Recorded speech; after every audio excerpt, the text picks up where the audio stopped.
जायसवाल, गुप्ता, तिवारी, यादव, बुनकर। कोई आपसे कहे कि ये फिल्मों के नाम हैं तो आप क्या कहेंगे? यही कि हो नहीं सकता।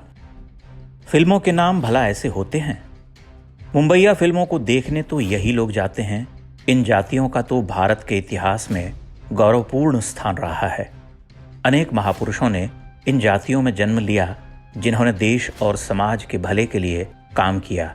फिर उनके नाम पर कोई फिल्म क्यों नहीं बनती? पठान क्यों बनती है? मुसलमानों में एक जाति है पठान। इनको पश्तून भी कहते हैं और इनका मूल निवास अफगानिस्तान और पाकिस्तान के बीच का क्षेत्र माना जाता है। ये वो लोग हैं जो मुसलमानों की अन्य जातियों को अपने से निम्न मानते हैं। उनका छुआ पानी भी नहीं पीते। रोटी बेटी के लिए रिश्ते की बात तो भूल ही जाइए। तो फिर ऐसे जातीय समुदाय के नाम पर फिल्म बनाने का क्या उद्देश्य है? पठानों में ऐसी क्या विशेषता होती है कि उनका महिमा मंडन किया जाए, वह भी भारत जैसे देश में जहां पठान आक्रमणकारी के रूप में आए थे? पठानों का इतिहास पढ़ें तो आपको लगेगा कि मुगल तो इनके आगे देवता थे। भारत के जिन सुल्तानों ने वर्ष 1200 से 1526 ईस्वी तक शासन किया, उनमें अधिकांश अफगान अथवा पठान थे। आज जो पाकिस्तान का पूरा क्षेत्र है, इसका इस्लामीकरण पठानों ने ही किया था।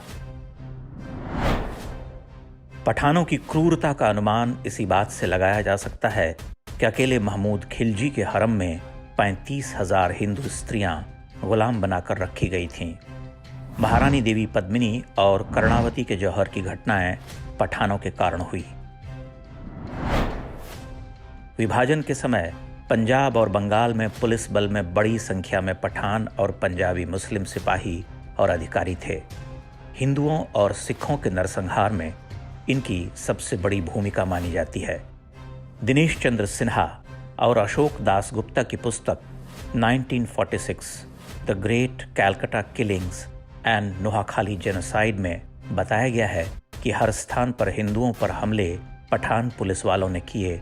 उन्होंने हिंदुओं के मकान जलाए और महिलाओं के साथ दुर्व्यवहार किया। लेखक गुरबचन सिंह तालिब ने अपनी पुस्तक Muslim league attack on Sikhs and Hindus in the Punjab 1947 में इसी तरह का वर्णन किया है। उन्होंने बताया है कि पाकिस्तान के हिस्से में गए पंजाब और उत्तर पश्चिमी सीमांत प्रांतों में सिखों और हिंदुओं पर ढेरों हमले हुए।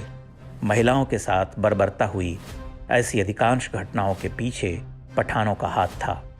इसी पुस्तक में उन्होंने उन घटनाओं का वर्णन किया है जब पठानों ने हिंदू और सिख महिलाओं का अपहरण करके उन्हें सेक्स स्लेव बनाकर बेचा। यह किसी आश्चर्य से कम नहीं कि पठानों के बर्बर इतिहास के पश्चात भी बॉलीवुड में पठानों का महिमा मंडन होता रहा है। विभाजन के ही कालखंड में पृथ्वीराज कपूर ने एक नाटक का मंचन आरंभ किया जिसका नाम था पठान। इस नाटक में दिखाया गया है कि कैसे विभाजन के दंगों के समय एक पठान अपने हिंदू दोस्त के बेटे को बचाने के लिए अपने इकलौते बेटे की बलि दे देता है। पृथ्वी थिएटर्स का यह नाटक पठानों की वास्तविकता को छिपाने का पहला बड़ा प्रयास था। इस नाटक में पृथ्वीराज कपूर ने शेर खान की मुख्य भूमिका निभाई थी। पृथ्वीराज कपूर स्वयं भी वर्ष 1920 के दशक में पेशावर से बॉम्बे आए थे। निश्चित रूप से पठानों की सच्चाई उनसे छिपी नहीं रही होगी। वर्ष 1960 में फिल्म छलिया आई थी, जिसमें राज कपूर ने मुख्य भूमिका निभाई है। इसमें अभिनेता प्राण को अब्दुल रहमान खान की भूमिका में दिखाया गया है, जो भारत के विभाजन में एक हिंदू महिला की जान बचाता है। एक वर्ष बाद 1961 में फिल्म काबुलीवाला आई, जिसमें बलराज साहनी ने नेक दिल पठान की भूमिका निभाई है। इस चरित्र का नाम भी अब्दुल रहमान खान था, वही नाम जो छलिया में प्राण के चरित्र का था। इस फिल्म का यह सीन देखिए जिसका वास्तविकता से दूर दूर तक कोई लेना देना नहीं है। जिस तरह मेरी तुम्हारी बोली में फर्क है, रंग रूप में फर्क है, लेकिन दिल में प्यार तो सब एक है। कोई फर्क नहीं। सुभान अल्लाह। वो बाबा से तुम कितना बड़ा बात बोले, खुदा का कसम कितना बड़ा बात बोले।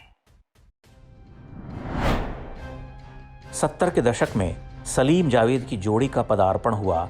इसके साथ ही पठानों की महानता का रंग कुछ और चढ़ने लगा। वर्ष 1973 में आई फिल्म जंजीर में पठानों के लिए पृथ्वीराज कपूर का दिया पुराना नाम शेर खान दोबारा आ गया। ऐसा चरित्र जो बहुत साहसी और नेक इंसान है, दोस्ती के लिए वो अपनी जान भी कुर्बान कर सकता है। यारी है ईमान मेरा, यार मेरी जिंदगी।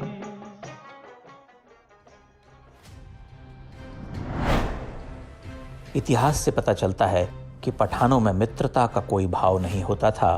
पीठ पर छुरा भोंकना हमेशा से उनकी विशेषता रही है। ऐसा वे शत्रुओं के साथ ही नहीं, आपस में भी करते हैं। यह मात्र संयोग नहीं कि जंजीर फिल्म 1971 के बांग्लादेश युद्ध के ठीक बाद बनाई गई थी। इस युद्ध के कारण हिंदुओं में जागृति आने का भय था। जब ऐसी कोई फिल्म आती है तो लोगों के मन में यह भाव उत्पन्न होता है कि सारे मजहबी लोग एक जैसे नहीं होते, कुछ अच्छे भी होते हैं। वामपंथी और जिहादी फिल्मकार इस मनोविज्ञान का बहुत चतुराई के साथ प्रयोग करते रहे हैं। पठानों के नाम पर धूल झोंकने का यह क्रम आज भी चल रहा है। हाल में आई फिल्म गंगूबाई काठियावाड़ी में भी यही प्रयास किया गया। इसमें दिखाया गया है कि अंडरवर्ल्ड का अपराधी अब्दुल करीम शेर खान उर्फ करीम लाला कोठे पर फंसी हिंदू लड़की गंगूबाई को बचाता है। अजय देवगन ने यह चरित्र निभाया है। 60 से 80 के दशक में करीम लाला बॉम्बे में अपराध का दूसरा नाम हुआ करता था। करीम लाला का वास्तविक चरित्र इससे बिल्कुल विपरीत था। शाहरुख खान को तो अपने पठान होने पर बहुत अधिक गर्व है। वे इस बात को कभी छिपाते भी नहीं। दावा करते हैं कि उनका परिवार पेशावर से आया था। उनकी फिल्म पठान भी इसी जातीय अहंकार का फूहड़ प्रदर्शन है। फिल्म की कहानी क्या होगी, इसका अनुमान आप स्वयं लगा सकते हैं। फिल्म पठान की टाइमिंग भी ध्यान देने योग्य है। अफगानिस्तान में हम तालिबान की जो बर्बरता देखते हैं, वे भी पठान ही हैं। अफगानिस्तान का यह पूरा क्षेत्र आज भी मध्य युग में जी रहा है। भारत में रहने वाले पठान भी अफगानिस्तान और पाकिस्तान के पश्तून इलाकों को अपने पूर्वजों की भूमि के रूप में देखते हैं। हालांकि इनमें से अधिकांश वे हैं जिन्होंने पठानों के आक्रमणों के समय तलवार के डर से मजहब बदल लिया था। उसामा बिन लादेन जिसे एबटाबाद में मारा गया था, वह पूरा क्षेत्र भी पठान बहुल है। लादेन ने उसी क्षेत्र को सबसे सुरक्षित माना जहां इनकी आबादी सबसे अधिक थी। अंग्रेजों के समय बॉम्बे के पुलिस कमिश्नर रहे S.M. एडवर्टीज ने एक पुस्तक लिखी है जिसका शीर्षक है the Bombay city police a historical sketch. वे लिखते हैं कि अवैध हथियारों और अन्य हर प्रकार की आपराधिक गतिविधियों में पठानों के गिरोह सबसे आगे रहते हैं।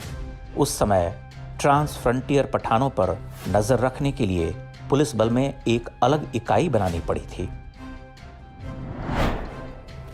शाहरुख खान द्वारा अपनी आक्रमणकारी और अत्याचारी जाति का ऐसा फूहड़ महिमा मंडन कोई सामान्य घटना नहीं।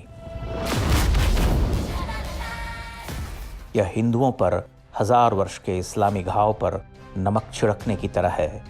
जिन लोगों में तनिक भी आत्मसम्मान और शत्रुबोध जीवित हो, वे इस प्रयास को कभी स्वीकार नहीं कर सकते।